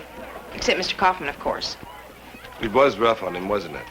Oh, no, I'm sure he loved every minute of it. I think I'd better go talk to him and explain. See you. Mr. Kaufman! Mr. Kaufman! Can I speak to you a minute? I hope you understand about this. No, I don't understand. I don't understand at all. We're still going to get those extra students, but thanks to what you did tonight, we're also going to get anger, frustration, and dissension. That's not good for this school. But I had no choice. Well, the way I look at it, what you did tonight was a pretty rotten thing. Once in a while, when you're in a jam, you look to a friend to help you out. I thought that's what I was doing. But this isn't the kind of thing that you can put on a friendship basis. Oh. It's a basis I thought we were on. I guess I was wrong.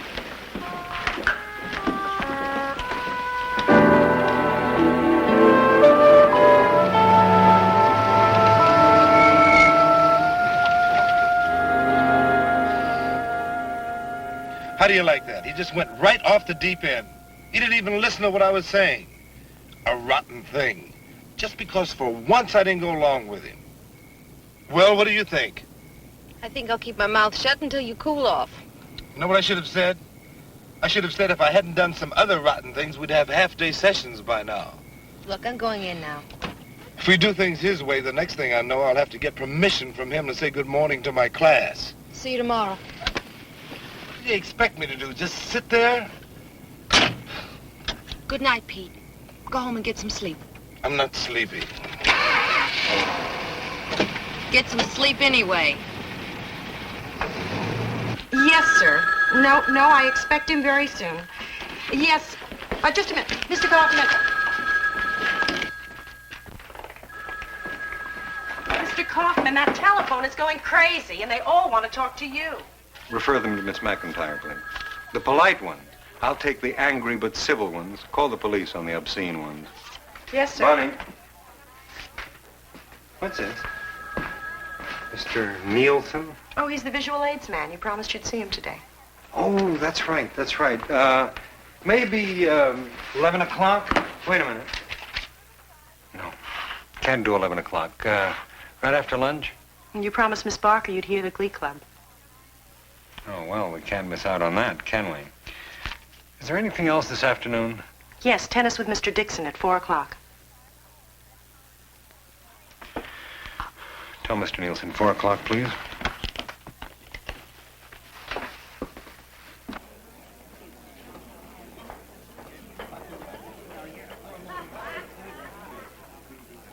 That was our first debate. Here we were, a bunch of ghetto kids, right? We walk in, and they're all dressed up in suits and ties, and we look like a bunch of kids that just got through playing sandlot football. What was your topic? The affirmative. Is America spoiling its kids? They took one look at us, and they figured if we didn't win the cup, that we would take it anyway.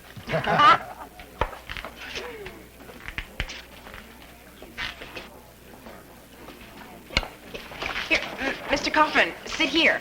I was just going to put in some time on the Dewey Truman campaign. Sit down, Miss Johnson. I don't think Truman and Dewey need volunteers anymore. No, I insist. Now, how would it look for the principal to roam around the cafeteria with no place to sit? Please, sit down before your macaroni and cheese gets cold. Okay? Thank you, Miss Johnson. I'll take your tray, okay? That won't be necessary. Oh, sure. Come on, let me take it for you. Thank you. Bye. Mr. Kaufman, Pete was just telling us about his debut as a public speaker. And Mr. Dixon just fractures me.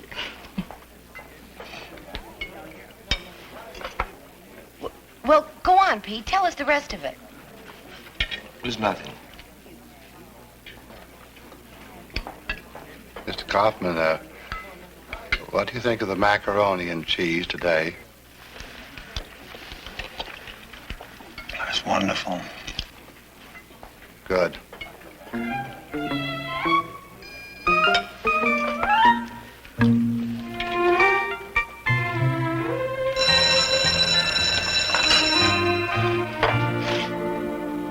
Hi. You ready? Oh, you finished early. It's only 3:45. Yeah. Let's go. I can't. I'm stuck for at least a half hour with these remedial reading scores. Can't you put them off? No. Okay. I'll wait.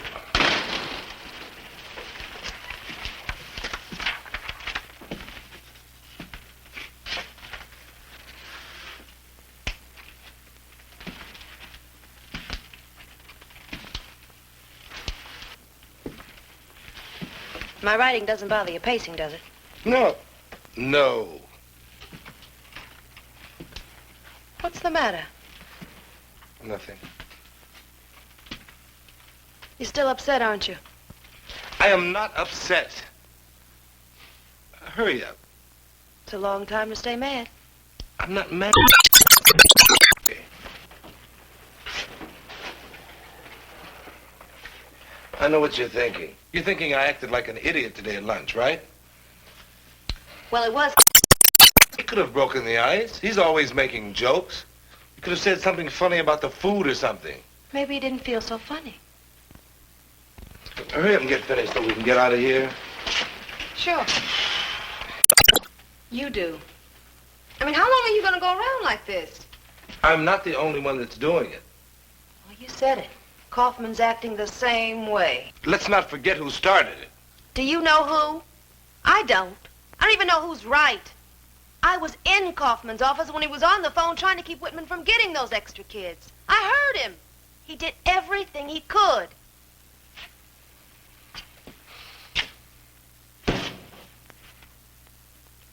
I guess we really want the same thing, don't we? Of course you do. And it really doesn't matter who started it, does it? That's how it's going to end. Somebody's got to start talking to somebody.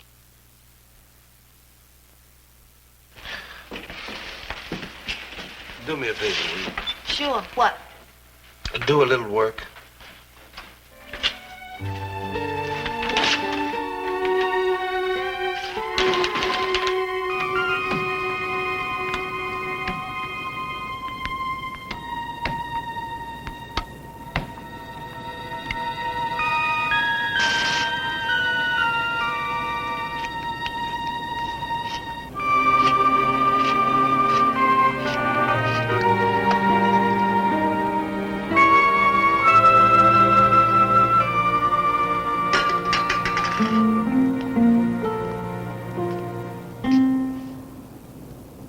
You ready? Ready.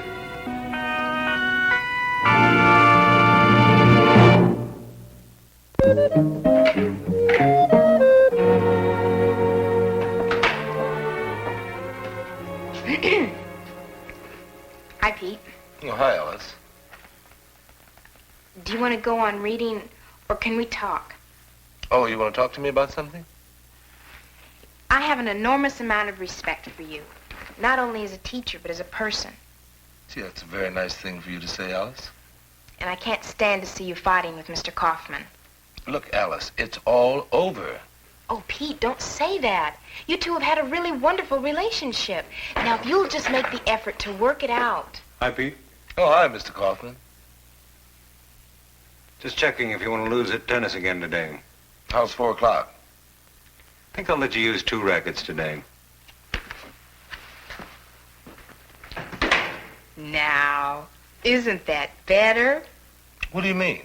Well, doesn't it make a lot more sense for the two of you to be getting along and talking to each other? You're such good friends and you agree on almost everything. I'm glad I came in and had this talk with you. I'm glad you did too, Alice. After all, human relationships are just a matter of working things out. If you take the time, everything falls into place. It's just a matter of give and take, and sometimes you have to give a little more